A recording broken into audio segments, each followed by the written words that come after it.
வணக்கம். உங்களுக்காக செல்வராஜ். இன்னைக்கு ஸ்டாக்ஸ் ஒரு 2 ஸ்டாக் பார்ப்போங்க. இப்போ ரிலையன்ஸு ஹெச்டிஎஃப்சி பேங்க் இந்த ரெண்டையும் வாட்ச் பண்ணுவோமே. சரிங்களா? இப்போ நான் வந்து சப்போர்ட் ரெசிஸ்டன்ஸ் நான் இங்கே ட்ராக் பண்ணி வச்சிருக்கேன். கரெக்ட்டுங்களா?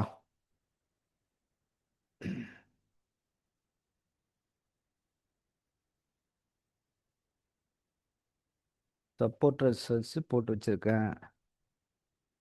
இது நெட் ஆல்ரெடி வந்து போன வீடியோவில் ரிலையன்ஸ் பற்றி நம்ம சில விஷயங்கள் பார்த்தோம். முன்னாடி வீடியோ பார்த்தீங்கன்னா உங்களுக்கு தெரிஞ்சிருக்கும்.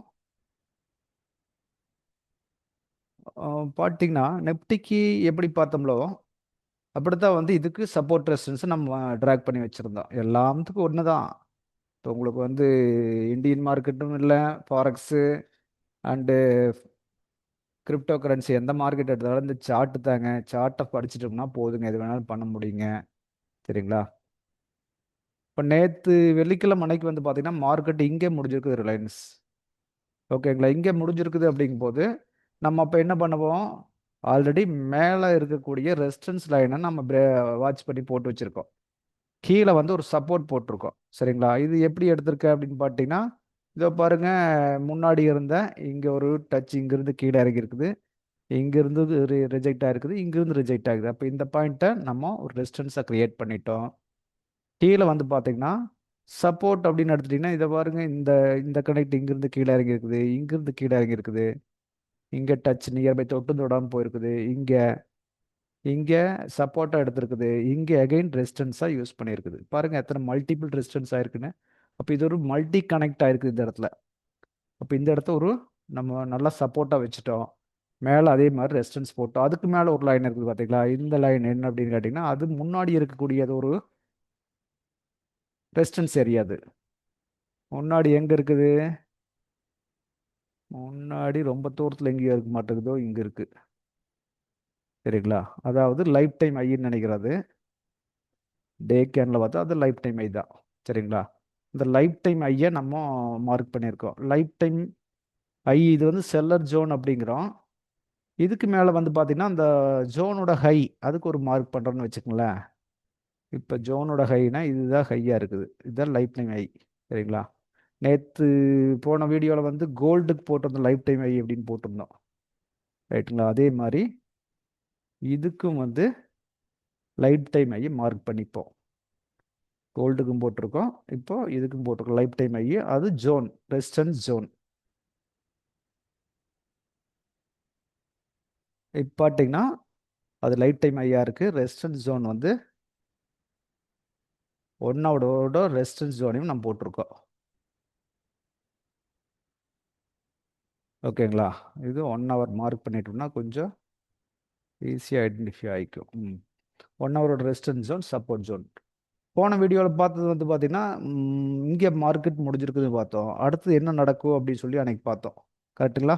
வந்தால் வந்து இன்னும் கொஞ்சம் மேலே போயிட்டு இந்த ரெசிஸ்டன்ஸ் ஜோனை தொட்டுட்டு கீழே வரும். அப்படி கீழே வந்துட்டு மறுபடியும் மேலே போய் முடிஞ்சிருச்சு இன்னைக்கு மார்க்கெட். டுடே இன்னைக்கு வந்து இப்படி முடிஞ்சிருக்கு. அப்போது ரெசிஸ்டன்ஸ் ஜோனை தொட்டோன்னா கீழே வந்திருக்கா ஒரு ரியாக்ஷன். இப்போ ஏன்னு கேட்டிங்கன்னா இந்த இடத்துல வந்து ஒரு செல்லர் ஜோன் அப்படிங்கும் போது ஆட்டோமேட்டிக்காக அந்த இடத்துல ரீச் பண்ணோன்னே மார்க்கெட் மேலே விட மாட்டேன்ட்டானுங்க. அப்போ ரிலையன்ஸ் மேலே போய் தான் நிஃப்டியும் போயிருக்கும். புரிஞ்சுங்களா? நிஃப்டி வந்து நல்லா தொங்கிட்டே இருந்தது. காரணம் என்ன கேட்டிங்கன்னா பெருசாக மேலே நல்ல கேப் அப்பில் ஓப்பன் கூட நின்றுட்டு இருக்கிறதுக்கு காரணம் என்ன கேட்டிங்கன்னா ரிலையன்ஸ் மூவ் ஆகவே இல்லை. ரிலையன்ஸ் வந்து கீழே எடுத்துட்டு இருக்கா. அதாவது நிஃப்டியில் வெயிட்டேஜ் ஸ்டாக்குன்னு சொன்னீங்கன்னா HDFC bank, Reliance, Bharti Airtel, ICICI bank இவங்கெல்லாம் நல்லா வெயிட்டேஜ் ஸ்டாக்கு. அப்போ அப்படி இருக்கும்போது வந்து பார்த்தீங்கன்னா ரிலையன்ஸ் மூவ் ஆயிருந்தான்னா நிஃப்டி நல்லா மூவ் ஆயிருப்பா. ரிலையன்ஸ் பெருசாக மூவ் ஆகலைன்னு காட்டி நிஃப்டி அங்கேயே தக்கிட்டு நின்ட்டேன் இன்னைக்கு. பெரிய மூவ்மெண்ட் கொடுக்கல. இப்போ ரிலையன்ஸ் பார்த்தீங்கன்னா என்ன பண்ணியிருக்கான்னு பாருங்க. இதை 5 நிமிஷத்தில் எடுத்து பார்ப்போம். காலையில் ஓப்பன் ஆனதே வந்து பார்த்தீங்கன்னா இந்த சப்போர்ட்டுக்கு மேலே, அதாவது ஏற்கனவே ரெசிஸ்டன்ஸ் ஜோனாக இருந்தது, இப்போ சப்போர்ட்டுக்கு மேலே ஓப்பன் ஆயிருக்கான். சாரி, இது 19ஆம் தேதி.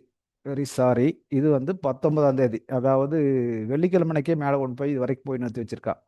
கரெக்டுங்களா? இன்னைக்கு ஓப்பன் ஆனது வந்து இங்கே ஓப்பன் ஆயிருக்கான். இங்கே ஓப்பன் ஆகி கொஞ்சம் மேலே போயிட்டு ரெசிஸ்டன்ஸுக்குள்ளே போயிட்டு மறுபடியும், அதாவது நேற்றத்தோட ஹையை பிரேக் பண்ணி ரெசிஸ்டன்ஸுக்குள்ளே போயிட்டு மறுபடியும் மேலே ட்ரை பண்ணியிருக்கா, முடியல, கீழே விட்டான்.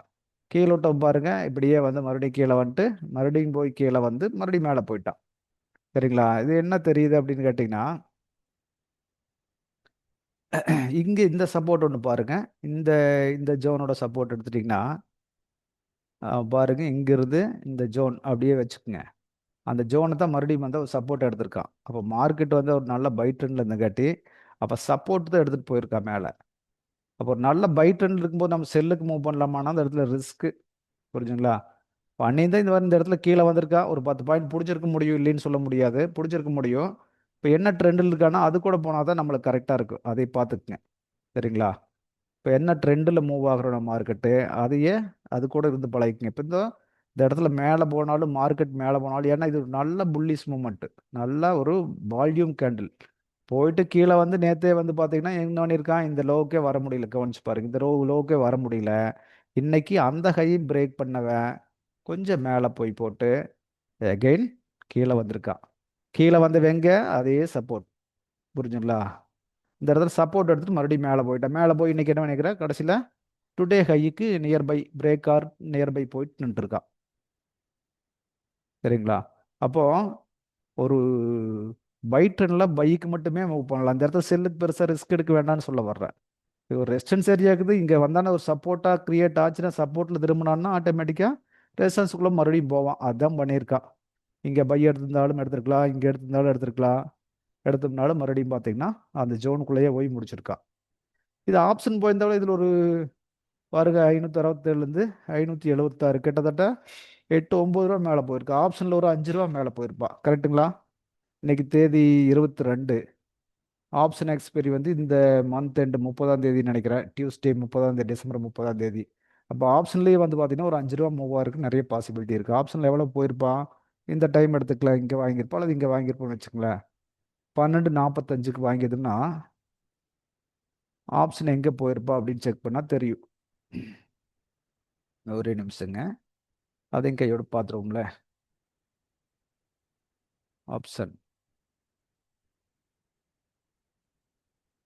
ஆப்ஷனை செலக்ட் பண்ணிட்டு ரிலையன்ஸ்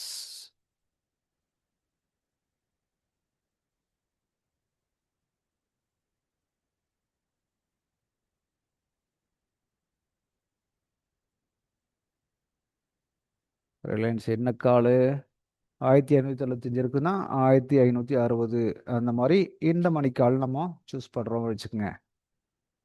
டிசம்பர் 30 கால் எடுத்துட்டோம்னா இது டபுள் விண்டோ இருக்கா, சிங்கிள் விண்டோக்கு மாற்றிட்டு கடைசியாக போய் ரிலையன்ஸ் சூஸ் பண்ணோம்னா ஓகே. இங்கே பாருங்க, ரிலையன்ஸ் வந்து இது ரிலையன்ஸ் இந்த இடத்துல எடுத்துருக்கோன்னு வச்சுக்கோங்களேன். 12:45 கேண்டில் கரெக்டாக எக்ஸாக்டாக நம்ம ஒன்றும் பெருசாக மேலே விட்டு கேண்டில் திரும்புதான்லாம் பார்க்க வேண்டாங்க. டைரெக்டாக வந்து இந்த சப்போர்ட்டை தொடும்போதே நம்ம எடுக்க முடியும். சரிங்களா? சப்போர்ட்டை தொடும்போதே நம்ம எடுக்க முடியும் ஆர்டரை. இப்போ ஸ்டாப் லாஸ் ரொம்ப லோயஸ்ட் ஸ்டாப் லாஸ் தான், நம்மளுக்கு அதை பற்றி யோசனையே பண்ண வேண்டாம். இங்கே வந்து கீழே ஒரு கேண்டில் க்ளோஸ் பண்ணால் சப்போஸ் எக்ஸிட் ஆகிட்டு போயிட்டு இருக்க வேண்டியது தான். மேலே போனால் நம்மளுக்கு அதாவது இப்போ போனால் ₹1 தான், நம்மளுக்கு 1:5 அப்படிங்கிற ரேஷியோவில் தான் நம்ம ட்ரேடே செட் பண்ணுவோம். அப்போ போனால் ₹1 தான் போகும், வந்து ₹5 வரணும் குறைஞ்சபட்சம். இப்படி தான் நம்மளுடைய கான்செப்டாக இருக்கும். சரிங்களா? அப்போ வந்து பார்த்தீங்கன்னா இது 12:45க்கு பார்த்தீங்கன்னா ரிலையன்ஸ் ஆப்ஷன் என்ன ரேட் இருக்கா, 12:45. 12:45க்கு பாருங்க கிட்டத்தட்ட 17-18 ரூபா இருக்கு. இந்த கேண்டில் முடிஞ்ச எடுத்துனா கூட 18 ரூபா மேலே போனது. அதுக்கு பின்னாடி கீழே வந்து பாருங்க அதே 18 ரூபாய்க்கு வந்து போட்டு க்ளோஸ் ஆனது 22 ரூபாயில் க்ளோஸ் ஆயிருக்கா. அப்போ ₹4.50 ப்ராஃபிட். இது வந்து ஒரு லாட் எவ்வளோன்னு பார்த்தீங்கன்னா 500ன்னு நினைக்கிறேன். 500 தான் லாட்டு. 500ன்னு பார்த்தீங்கன்னா ₹4.50 2250 உள்ள வந்தாச்சு. சரிங்களா? கான்செப்ட் இவ்வளோதான். எப்படி போனோம்னாலும் இதே தான் நம்மளுடைய கான்செப்டாக இருக்கணும். மேலே பாருங்க அதே மாதிரி மேலே போயிட்டு ஆப்ஷனும் அதே தான் பண்ணியிருக்கேன் பாருங்க. போய் போட்டு அங்கேருந்து கீழே விட்டு இங்கேருந்து மறுபடியும் மூவ் ஆயிருக்கான். அப்போ ஒரு செல் ட்ரெண்டில் இருக்கும்போது செல்லுக்கு போகலாம், பை ட்ரெண்டில் இருக்கும்போது பைக்காக பாருங்க. ஒரு ரெஸ்டன்ட் ஜோன் 1 ஹவர் ரெஸ்டன்ட் ஜோனுக்குள்ளே போச்சுன்னா வேணா செல்லுக்கு ட்ரை பண்ணலாம், தப்பு கிடையாது. இப்போ இந்த இடத்துலயே வந்து பார்த்தீங்கன்னா செல்லுக்கு ட்ரை பண்ணியிருக்க முடியுமா, டைரெக்டாக பண்ணியிருக்கலாம். புட் ஆப்ஷன் ஒன்று பை பண்ணிருந்தா பண்ணியிருக்க முடியும். சரிங்களா? பண்ணியிருந்தோம்னா ஆட்டோமேட்டிக்காக அதுக்கு ஒரு ஒரு அமௌண்ட் நம்மளுக்குள்ள வந்திருக்கும். அப்போது பெருசாக புட் ஆப்ஷனாக பெருசாக இங்கே எதிர்பார்க்க முடியாது. இந்த சப்போர்ட் வரைக்கும் தான் நம்ம பார்க்க முடியும். எப்படி பார்த்தாலும் இந்த சப்போர்ட் லெவல் வரைக்கும் தான் நம்ம பார்க்க முடியும். இதே புட் ஆப்ஷன் அந்த என்ன வந்துட்டு பண்ணியிருக்கோம், 580 புட்டு போடுவோம். ஏன்னா இந்த மணி இல்லை, அதுதான் போடணும் நம்ம.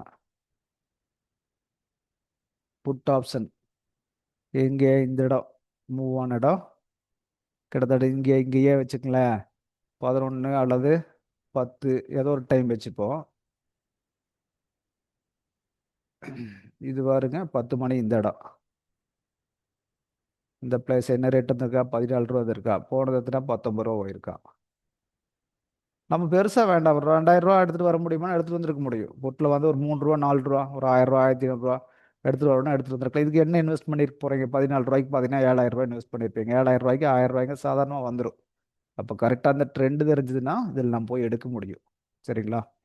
இதையும் ஃபாலோ பண்ணி பழகிக்கங்க, ஈஸியாக போயிடும். பெரிய ரிஸ்க்கெல்லாம் ஒன்றும் கிடையாது. அவ்வளோதான். அப்போ அந்த ட்ரெண்டை தான் நம்ம எப்பவுமே பிக் பண்ணணும். இதுக்கு முன்னாடியே வந்து மார்க்கெட் ஓப்பன் ஆகிறதுக்கு முன்னாடியே இந்த லெவல்ஸ் எல்லாம் நம்ம போட்டு வச்சு பழகிக்கணும். எங்கே ஓப்பன் ஆகுது தெரிஞ்சுக்கணும். இது வந்து ஓப்பன் ஆகுறதே நம்மளுக்கு தெரிஞ்சிருக்கும் இல்லையா? எங்கே ஓப்பன் ஆகுதுன்னு நம்ம ப்ரீ மார்க்கெட்லேயே பிடிச்சிருப்போம். கரெக்டுங்களா? ப்ரீ மார்க்கெட்லேயே நம்ம பார்த்துருக்க முடியும். ப்ரீ மார்க்கெட்டில் ரிலையன்ஸ் எங்கே ஓப்பன் ஆச்சுன்னு பார்த்தீங்கன்னா கிட்டத்தட்ட இதான் இந்த பிளேஸ் தானே, ஓப்பன் ஆன பிளேஸ் தானே. 1572 ஓப்பன் ஆயிருக்கு.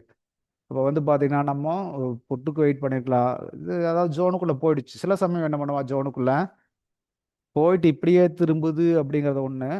சில சமயம் வந்து போட்டு மறுபடியும் மேலே போயிட்டு கூட திரும்பலாம். ஏன்னா இந்த இடத்துக்கு திரும்புறதுக்கு பாசிபிலிட்டி இருக்குது. எல்லாமே ஜோன் தானே, செல்லர் ஜோன் தானே, எங்கே வேணால் திரும்பலாம். அதனால வந்து பார்த்தீங்கன்னா இதில் முடிஞ்ச அளவுக்கு செல் போகிறத அவாய்ட் பண்ணிட்டு காலுக்காக பையுக்காக வெயிட் பண்ணலாம். இது ஈக்விட்டியில் வாங்கியிருந்தாலும் கூட ஓரளவுக்கு காசு பண்ணிட்டு தான் வந்திருக்க முடியும். 10 ரூபான்னா 10 ரூபா கிடச்சிருக்கு இல்லைங்களா? 100 ஷேர் வாங்கியிருந்தா 10 ரூபாய்க்கும் போது 1000 ரூபா வந்திருக்கும். இதான் கான்செப்ட் அவ்வளோதாங்க. எளிமையாக புரிஞ்சுக்குங்க, பெருசாக ரிஸ்க் எடுத்துக்க வேண்டியதில்லை. அடுத்தது ஹெச்டிஎஃப்சி பேங்க் பார்ப்போம். அது என்ன நடந்திருக்குன்னு எனக்கு. ஏன்னா இந்த ரெண்டு வெயிட்டேஜ் ஸ்டாக் அதை பார்க்கணும். இப்போ இது 1 ஹவரில் போட்டு பார்க்குறோம். 1 ஹவரில் எப்படி இருக்குது பார்த்தாவே கசகசன்னு தெரியுதுங்களா? ஆனால் இதில் கரெக்டாக நம்ம ட்ரெண்டை பிடிக்கணும், அவ்வளோதான் மேட்ரு. இது பார்த்தீங்கன்னா பாருங்க, அப்படியே சன்னமாக இந்த இந்த ரெசிஸ்டன்ஸை எடுத்துட்டு இந்த கை உடைக்கல, இந்த கை உடைக்கல, இந்த கை உடைக்கல, அப்படியே கீழே வந்துட்டு இருக்கா. கீழே வந்து எங்கே வந்து நின்றுருக்கான்னு பாருங்க, ஒரு சப்போர்ட் ஏரியா. கேட்டுங்களா? சப்போர்ட் ஏரியான்னு இதை எப்படி வச்சுக்கலாம்? அப்படியே மொத்தமாக இந்த இடத்துல வந்து திரும்பி இருக்கா இல்லைங்களா? அப்போ நம்ம வந்து பார்த்தீங்கன்னா இங்கேயே கனெக்ஷன் நிறையா இருக்குது. இந்த இடத்துல ஒரு சப்போர்ட்டாக பார்க்க முடியும் நம்ம. அதுக்கு அடுத்தது அதுக்கு மேலேயே ஒரு இடத்துல திரும்பி இருக்க பாருங்க, அந்த இடத்தையும் கூட நம்ம எடுத்துக்க முடியும். இதோ இந்த இடத்துல எடுத்துக்கலாம். ஏன் இந்த இடத்துல எடுத்துக்கிறோன்னு கேட்டிங்கன்னா, இதையும் கூட விட்டுருங்களேன். ஏன்னா இப்போ மார்க்கெட் எங்கே இருக்குது அதுக்கு பக்கத்தில் எடுத்து பழகிக்குங்க. ரொம்ப தூரத்தில் இருக்கிறதெல்லாம் போட்டே வைக்க வேண்டாம். இப்போ போய் நம்ம மார்க்கெட் இந்த இடத்துல இருக்கும்போது இதை ஏன் போய் ட்ராக் பண்ணிட்டு இருக்கணும், இதை ஏன் போய் போட்டிருக்கணும், இதெல்லாம் வேண்டியதில்லை இப்போ. சரிங்களா? இது எங்கே வேணும்னா மார்க்கெட் நியர்பை வர்றான் பாருங்க, அப்போ வந்து இந்த ரேஞ்ச் எடுக்கல. இதை உடைச்சிட்டு மார்க்கெட் வரும்போது மேலே வரும்போது அப்போ இந்த ரேஞ்சை ட்ராக் பண்ணலாம். இப்போ தேவையில்லை. அப்போ இந்த மாதிரி கசகசன்னு நிறையெல்லாம் வேண்டாம், விட்டுருங்க. அழகா வந்து 1 2 எங்கே கிடைக்குதோ அதை மட்டும் பிடிச்சி போடாங்க. பக்கத்தால் நியர்பை எங்கே இருக்குது சப்போர்ட் ரெசிஸ்டன்ஸ். இப்போ ப்ரைஸ் இங்கே ரன் ஆகிட்டு இருக்குதுன்னா, இங்கே ரன் ஆகிட்டு இருக்குது அப்படின்னா இதுக்கு கீழே எது சப்போர்ட் இருக்குது, மேலே எது ரெசிஸ்டன்ஸ் இருக்குது. மேலே பார்த்தீங்கன்னா இந்த ஏரியா ஒரு ரெசிஸ்டன்ஸ் தான். அடுத்து இந்த ஏரியா, அதுக்கு இந்த ஏரியா. இப்போ நம்ம எதையும் போட்டு வைக்கலாம்? 3யுமே போட்டு வைக்கணுமா? அவ்வளோவெல்லாம் ஒன்றும் வேண்டாங்க.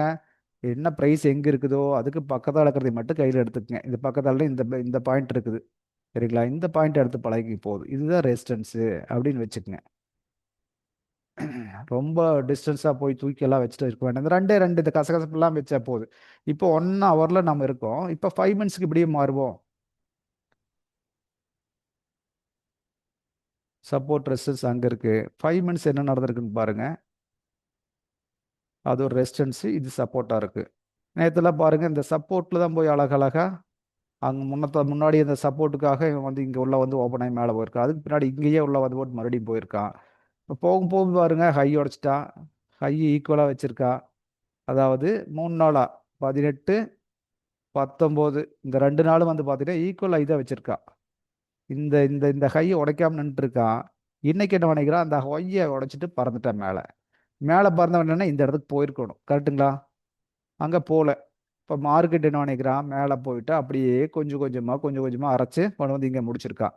இதில் இன்னைக்கு ஆப்பர்ச்சுனிட்டி என்ன இருக்குன்னா இந்த எந்த ஆப்பர்ச்சுனிட்டியும் எடுத்துக்க முடியாது. சரிங்களா? ஏன் எடுத்துக்க முடியாது அப்படின்னு கேட்டிங்கன்னா, ஒன்றா நம்ம கால்குலேஷன் வந்து ஒரு ரெசிஸ்டன்ஸ் ஜோன் வேணால் செல்லுக்கு ட்ரை பண்ணலாம், சப்போர்ட் ஜோன் வேணால் பைக்கு ட்ரை பண்ணலாம். இப்போ இது ரெண்டு பக்கம் இல்லை, ரெண்டாம் கட்டியாக நிற்குது. அப்போ நம்ம இதில் ஒன்று இன்னொரு வேலையை செய்யலாம். அதாவது 5 மினிட்ஸ் வச்சுக்கலாம். நம்ம 1 ஹவரில் தான் அந்த சப்போர்ட் ரெசிஸ்டன்ஸ் போட்டிருக்கோம். அது 5 மினிட்ஸ்க்கு நம்ம யூஸ் பண்ணி பார்க்கலாம். 5 மினிட்ஸுக்கு பார்த்தீங்கன்னா இது ஒரு ரெசிஸ்டன்ஸாக இருக்குது. ஆல்ரெடி மார்க்கெட்டு நேற்று எங்கே முடிஞ்சிருக்குது அப்படின்னு பார்த்தீங்கன்னா இங்கே முடிஞ்சிருக்குது. இங்கே முடிஞ்சிருக்குது. அப்போ நாம் என்ன பண்ணுவோம், இது சப்போர்ட்டாக வச்சுருப்போம். 1 ஹவர் ரெசிஸ்டன்ஸ் இது வந்து 5 மினிட்ஸுக்காக ரெசிஸ்டன்ஸாக வச்சுருக்கலாம்.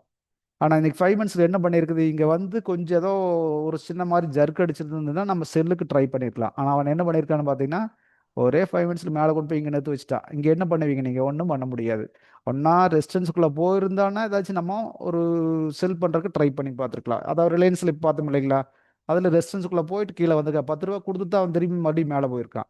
ஆனால் இவன் என்ன பண்ணிக்கிறான், ஒன்றுமே கொடுக்கல, அரைச்சு அரைச்சு அரைச்சு அரைச்சு அரைச்சு அரைச்சு கீழேயே கொண்டு வந்துட்டு கடைசியில் இந்த லெவலுக்கு வந்து போட்டு மறுபடியும் மேலே போயிருக்கான் பாருங்க. கிட்டத்தட்ட இந்த இந்த லெவல் அப்படின்னு வச்சுட்டோம்னா இந்த லெவலுக்கு கூட வரல, அதுக்குள்ளேயே திரும்பி நின்று வேடிக்கை பார்த்துட்டு இருக்கான். அப்போ இந்த மாதிரி மார்க்கெட்டில் இதில் ட்ரேட் பண்ணலாமான்னா பண்ணக்கூடாது. இப்போ நம்மளுக்கு எங்கே ஆப்பர்ச்சுனிட்டி கொடுக்குதோ அந்த மார்க்கெட்டில் அந்த இடத்துல நம்ம பிடிக்கலாம். நினச்ச இடத்துல எல்லாம் பிடிச்சிட்டு ட்ரேட் பண்ண வேண்டாம். சரிங்களா? மெதுவாக நிதானமாக நின்று பாருங்கள். எல்லா இடத்துலையுமே ட்ரேட் பண்ணலாம் பிடிக்கலாம்னு இங்கே ஆசைப்படாதீங்க. எங்கே ஆப்பர்ச்சுனிட்டி கிடைக்குதோ அங்கே ட்ரேட் பண்ணலாம். ஆப்பர்ச்சுனிட்டி இல்லையா, ரைட்டு விட்டுட்டு வேடிக்கை பார்க்கலாம். அந்த மாதிரி பழங்க. அதாவது ஏதோ ஒரு ரேஞ்ச், ஏதோ ஒரு இடத்துல இருக்கணும்.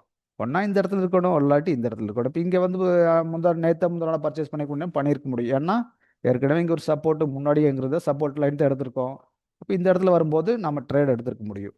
இது எப்போ நடந்தது, நேற்றுன்னு நினைக்கிறேன், வெள்ளிக்கிழமைன்னு நினைக்கிறேன், 19ஆம் தேதி. இதோ ஃபஸ்ட்டு 5 நிமிஷத்துலேயே வந்து இங்கேருந்து இங்கே ஓப்பன் ஆனவ கீழே வந்து இதுக்குள்ளே முடிச்சிருக்கா. இதுக்குள்ளே முடிச்சு அப்புறம் அப்படியே மேலே போக ஆரம்பிச்சிட்டான். மேலே போனால் இது வரைக்கும் டார்கெட்டு, இது வரைக்கும் ஃபஸ்ட் டார்கெட் வைக்கலாம். இது வரைக்கும் போகணும்னு எதிர்பார்க்க வேண்டாம். ஏன்னா இந்த இந்த பெரிய வெயிட்டேஜ் ஸ்கிரிப்ட் அவ்வளோ பெரிய மூவ்மெண்ட் கொடுக்காது, நார்மலான மூவ்மெண்ட் கொடுக்கு. அப்போ இங்கே பை பண்ணோம்னா டார்கெட் இதை வச்சுட்டு வெளியே வரும். நேற்று ஆப்பர்ச்சுனிட்டி இது கொடுத்துருக்கான். இன்னைக்கு ரிலையன்ஸ் ஆப்பர்ச்சுனிட்டி கொடுத்த மாதிரி இவன் நேற்று கொடுத்துருக்கான். இன்னைக்கு இதில் ஆப்பர்ச்சுனிட்டி இருக்கானா இல்லை. அதனால இந்த ட்ரேடு இன்னைக்கு பண்ண வேண்டியதில்லை. அப்போது எல்லா நாளுமே ட்ரேடுக்கு நினைக்காதுங்க. நம்மளுக்கு நெப்டி இருக்குது, அது போகுது. அதுக்கு அடுத்து ஸ்டாக் பார்க்கணும். இந்த மாதிரி ஸ்டாக்கில் பார்த்துக்குங்க. ப்ராப்பராக கிடச்சின்னா கசகசன்னு ஸ்டாக் வேண்டாம், ஒரு 2 3 ஸ்டாக் எடுத்து வச்சுட்டு அதுலேயே ஃபாலோ பண்ணுங்கள். எப்படியோ ஒரு ஸ்டாக் 2 ஸ்டாக் 3 ஸ்டாக்ல என்ட்ரி கொடுக்கும். 5 ஸ்டாக் வச்சுக்கா 3 ஸ்டாக்ல எப்படி இருந்தாலும் என்ட்ரி ஏதோ ஒரு ஸ்டாக் தான் இந்த மாதிரி இன்னைக்கு அரைச்ச மாதிரி HDFC அரைச்ச மாதிரி அரைச்சிட்டு இருப்பான். சரிங்களா? இதுவும் அரைச்சிருக்கான், நேற்று அரைச்சிருக்கான். ஆனால் வந்து கீழே ஓப்பன் ஆகி டக்குன்னு ஒரு ரேஞ்சுக்கு வந்துட்டான். அந்த டார்கெட் கொடுத்துட்டு தான் நின்றுருக்கான். பாருங்க, இங்கே 978 80ன்னு வச்சிட்டிங்கன்னா இங்கே வந்து பார்க்கும்போது 988 86 88க்கு வந்திருக்கான். ஏன்னா இங்கிருந்து நம்மளுக்கு இதுதான் ரேஞ்ச். ஃபஸ்ட்டு இருக்கிற ஒரு ரெசிஸ்டன்ஸ் ஏரியாவுக்கு வந்திருக்கான். சரிங்களா? இப்போ ரெசிஸ்டன்ஸ் உடச்சிட்டான். இப்போ ட்ரெண்ட் இருக்கிற பைக் மூவ் ஆகிட்டு இருக்கா 5 மினிட்ஸ் பொறுத்தளவுக்கு. 1 ஹவரில் வேறு மாதிரி விட்டுருங்க. 5 மினிட்ஸ் பொறுத்தளவுக்கு பைக் மூவ் ஆகிட்டு இருக்கு. அப்போ நம்ம இந்த ட்ரெண்டுக்கு இதுக்கு தகுந்த மாதிரி நம்ம மூவ் பண்ணிக்கலாம். சரிங்களா? எல்லா இடத்துலையும் ட்ரேட் போகணுங்கிறது கிடையாது. ஆப்பர்ச்சுனிட்டி எங்கே கிடைக்குதோ அங்கே யூஸ் பண்ணுங்க. ஓகேங்களா? அந்த சப்போர்ட் ரெசிஸ்டன்சி மட்டும் நல்லா பழகிக்குங்க. இது தாண்டி ஒன்றும் இல்லை. இப்போ நான் சப்போர்ட் ரெசிஸ்டன்ஸ்க்கு ஒரு 2 வீடியோ போட்டிருக்குன்னு நினைக்கிறேன். அந்த வீடியோ பாருங்கள். அதை தாண்டி ஒன்றும் இருக்காது. அந்த அந்த 2 வீடியோவையும் ஃபுல்லாக முழுமையாக பாருங்கள், பொறுமையாக பாருங்கள், அதை ப்ராக்டிஸ் பண்ணுங்கள். பண்ணப்பட உங்களுக்கு செட் ஆயிரும். அவ்வளோதான். இது தாண்டியெல்லாம் ஒன்றும் இல்லை மார்க்கெட்டில். சரிங்களா? இண்டிகேட்டரை யூஸ் பண்ணாதீங்க. சரிங்களா? இண்டிகேட்டரை யூஸ் பண்ணாதீங்க. யாருக்கிட்ட படத்தை கொடுத்து பண்ணாதீங்க. உங்களால் முடிஞ்சால் நீங்கள் படிச்சுட்டு நீங்களே பண்ண ஆரம்பிங்க. இது மெதுவாக படிங்க, பயிற்சி பண்ணுங்கள். பயிற்சி பண்ண இது அப்படியே உங்களுக்கு செட் ஆகிடும். அப்புறம் அதுக்கு தகுந்த மாதிரி ட்ரேடை கட்டமைச்சுக்கோங்க. ரொம்ப காசு போட்டு நிறைய ஆர்டர்லாம் எடுக்காதீங்க. அளவே எடுங்க. ஒரு ட்ரேட் ஒரு நாளைக்கு ப்ராப்பரான ட்ரேடாக இருக்கணும். எடுத்துட்டு க்ளோஸ் பண்ணிட்டு வெளியே வந்துருங்க. முடிச்சுட்டு லாபத்தை பார்த்துட்டு வெளியே வந்துருங்க. அதுக்கு பின்னாடி அந்த ட்ரேடில் இன்னைக்கு கை வைக்காதீங்க. நிறைய ஆப்பர்ச்சுனிட்டி கொடுக்கும். வடிவேல ஒரு படத்தில் சொல்லுவாங்க பாரு, வாடா வாடா வாடாடா. அந்த மாதிரி எங்கேயும் போய் சிக்கிடாதீங்க. சான்சஸ் எங்கே கிடைக்குதோ அங்கேயும் மட்டும் யூஸ் பண்ணுங்க. ஒரு ட்ரேட் ப்ராப்பர் ட்ரேட், அவ்வளோதான். அப்படி பழகுங்க. இந்த மார்க்கெட்டில் வந்து காசு நல்லா பண்ண முடியும். ஆனால் இந்த மார்க்கெட்டுக்குள்ள நிறைய இழந்துட்டு தான் இருக்க மாதிரி கேள்விப்படுறோம். நிறைய பார்த்துட்டு இருக்கோம் இல்லைங்களா? அப்போ மொத்தமாக வந்து ஷேர் மார்க்கெட் மோசம்னு சொல்லிடுறாங்க. அதை பற்றி தெரியாமல் உள்ள வர்றதுனால தான் இந்த பிரச்சனை எல்லாம். ஓகேங்களா? அதனால் முடிஞ்ச அளவுக்கு இதை ப்ராப்பராக ஃபாலோ பண்ணுங்க, பண்ணிட்டு மூவ் பண்ணுங்க. சரிங்களா? ஸ்டாக்கு இதே மாதிரி தான். எந்த ஸ்டாக் எடுத்தாலும் இதுதான். நிஃப்டியாக இருந்தாலும் சரி, கோல்டாக இருந்தாலும் சரி, ஃபாரெக்ஸாக இருந்தாலும் சரி, கிரிப்டோ இருந்தாலும் சரி, சார்ட் இப்படித்தான் மூவ் ஆகுதுங்க. இந்த சார்ட்டுக்கு என்ன இன்புட் கொடுக்குறோம்ல அது ஒர்க் ஆகும். என்ன ஸ்டாக்குனாலும் கூட பார்க்க வேண்டியதில்லை. நம்ம அந்த சார்ட்டுக்கு என்ன இன்புட் இருக்கோ அதுக்கு தகுந்த மாதிரி அது ஒர்க் ஆகிட்டு இருக்கு. எல்லா சார்ட்டும் ஒரே மாதிரி தான். நீங்கள் எதில் பார்த்தீங்கன்னாலும் இப்படி தான் நடந்துட்டு இருக்கும். சரிங்களா? அதனால பாருங்க, ஃபாலோ பண்ணுங்க, லைக் பண்ணுங்க, சப்ஸ்கிரைப் பண்ணுங்க, கமெண்ட் சொல்லுங்க. ஏதாச்சும் உங்களுக்கு டவுட் ஆகுதுன்னா கமெண்ட்ல கேளுங்க, நான் பதில் சொல்றேன். சரிங்களா? அடுத்த வீடியோவில் ஏதோ வீடியோவில் நான் அப்படி சொல்றேன். நீங்க கேளுங்க, தைரியமாக கேளுங்க எல்லாமே. இந்த வீடியோ உங்களுக்கு பிடிச்சதுன்னா சப்ஸ்கிரைப் பண்ணுங்க, லைக் பண்ணுங்க, ஃப்ரெண்ட்ஸுக்கு ஷேர் பண்ணுங்க. இது வரைக்கும் பொறுமையாக கேட்டதுக்கு ரொம்ப நன்றி. தேங்க்யூ.